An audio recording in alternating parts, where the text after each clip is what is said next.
clearly that destroyed a number of towns in the area of the region of Emilia, and we were very proud of the fact that we were there. We supported the Italian Civil Protection and to provide both professional communications and access to civilians. It's a network that is running still today on LTE, has been running for 5 months since the disaster. And really what we're trying to say here is the LTE window, the window for deploying LTE is here now. If I can use a quotation from Professor Christensen from the Harvard Business School, some of you know him, great expert on innovations. A disruptive innovation is one that allows a group of users who couldn't access a certain technology now to access it, because of a whole set of reasons, costs and so on. And I think we're at the stage now where we're seeing cost of LTE equipment, terminals. I mean, I don't need to tell you the iPad and iPhone are out, what that will do to LTE deployment. Base stations and equipment scaling down and being cheaper and lowering that barrier to get to deploy. So, just a quick funny comment, long-term evolution, clearly long-term, yeah, it was long-term a while ago, I guess now it's today's evolution, I'd say, maybe very short-term, and I'll try to give you a vision on this.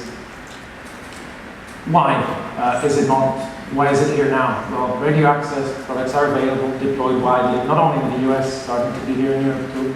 We've heard other presentations today of deployed networks. Macro cells, soon small cells as well, with smaller coverage base stations, allowing you to increase capacity and make your investments even more efficient. Devices, I don't need to say more. The US, Samsung has been there for a while, terminals, Apple, iPhone, iPad, enough said there. Frequencies, we've heard a lot about this and you'll be hearing more.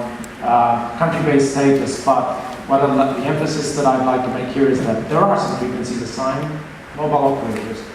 The mobile operator business model on LTE is looking a little bit different from what it was on UMTS and so on.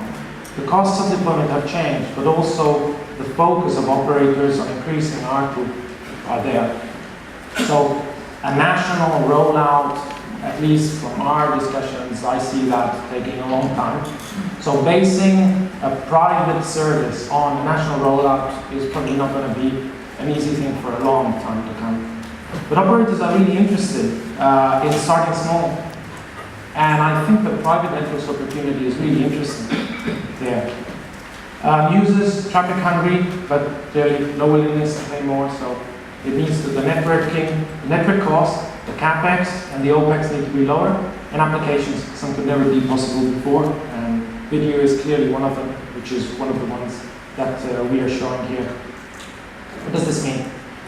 Windows now open, but let's call it a cherry picking exercise. It won't, I don't think it'll be a while before it is a national metric everywhere. There won't be more islands in places where it makes sense, cities or places that make sense from a professional point of view, concentration of enterprises, businesses, logistics areas, the airports.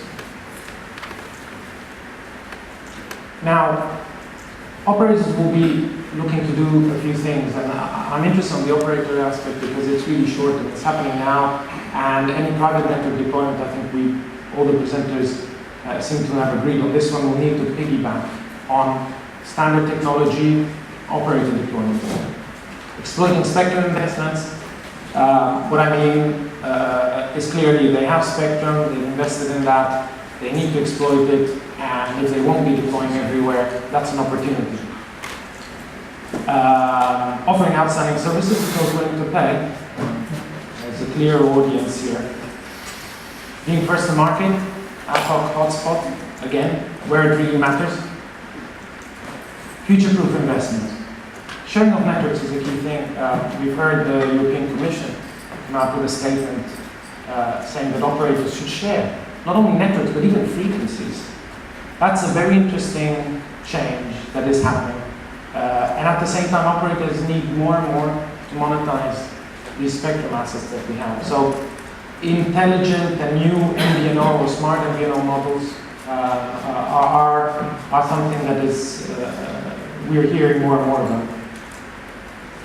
Leveraging the momentum, terminals coming out, iPhone, iPad. We've heard that critical, mission-critical users, public safety and so on, they're used to using the iPhone, iPads. If those get onto LTE, they want to use the same things as simple as possible. So private networks are a clear cherry there, but historically operators have been really bad at exploiting these revenues and have always been focused on consumer. I think changes the picture in terms of business. No more voices doesn't give you returns anymore. Data is the key, so that will be the focus. Voice is a given. It is important. If you don't have voice, you're in trouble. But it's considered a commodity. Data explosion breaks the normal architecture because, well, we saw it since the first iPhones launched.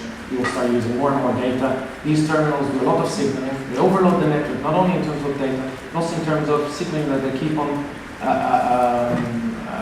sending to the networks.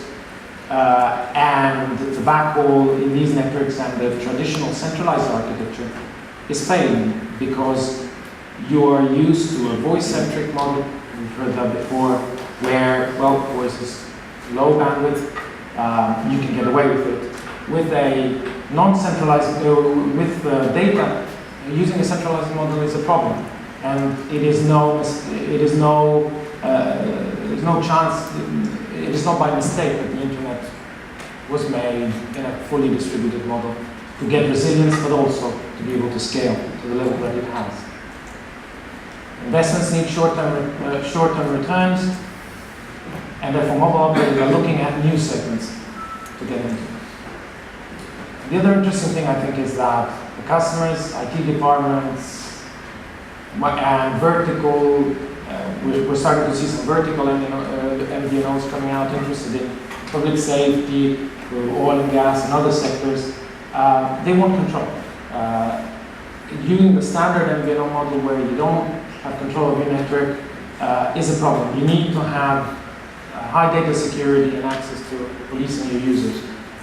Backhauling all traffic to one office and using standard public networks is not going to scale LTE. We're talking about many gigabits per second of traffic that can come out of just a very small radio network.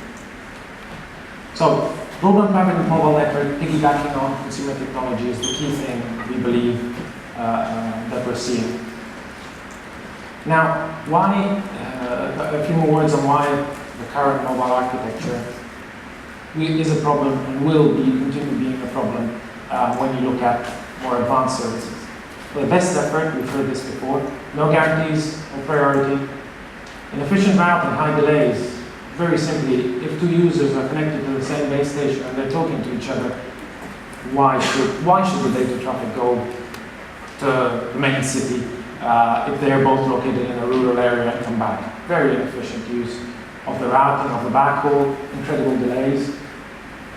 You have LTE technology that, we've measured in our deployments going to 12.5 milliseconds round trip time.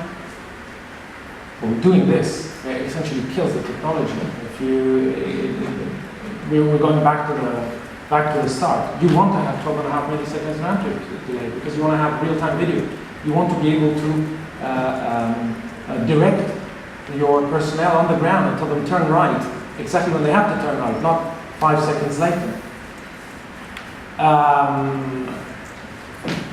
Costly centralized infrastructure, distributing things in an IP-friendly way. We're talking about an IP workload. There's a change, there's an evolution here. We're going IP. IP typically comes hand in hand with a distributed architecture,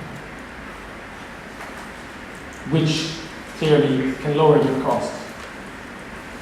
Backhaul bottleneck, another point that I already raised, and signaling traffic congestion. So again, we're not only talking about traffic, we're also talking about signaling. Smartphones come up and down, do lots of traffic exchanges, more so as we go to VoIP, IMS, where presence is key. You need to do lots of services here. So the legacy architecture makes sense for voice, but not for data, especially if you're in a professional context where you need these guarantees, you need the priority, and you can't get away with what's been done so far. So the way we see mission critical architecture evolving is, well, clearly dedicated, reliable infrastructure that doesn't depend, can use public networks, but doesn't depend exclusively. Doesn't put everything in the hand of the operator. And this is because the operator doesn't have the interest, is not interested in giving you the types of services you want. You need that type of control.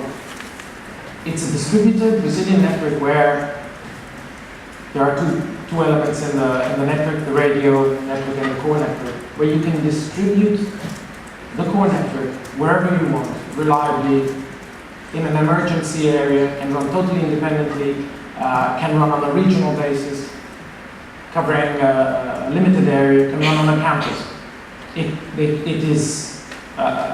looks like a single network, but actually its reliability is much higher because any link going down, any backbone link going down, keeps the network up.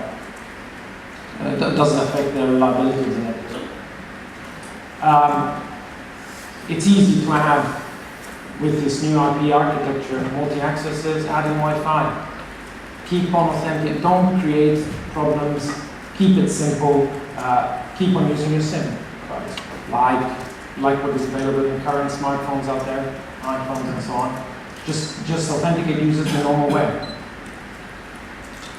Everything goes over IP. It's easy to say, there's an app for that. That's it. What you hear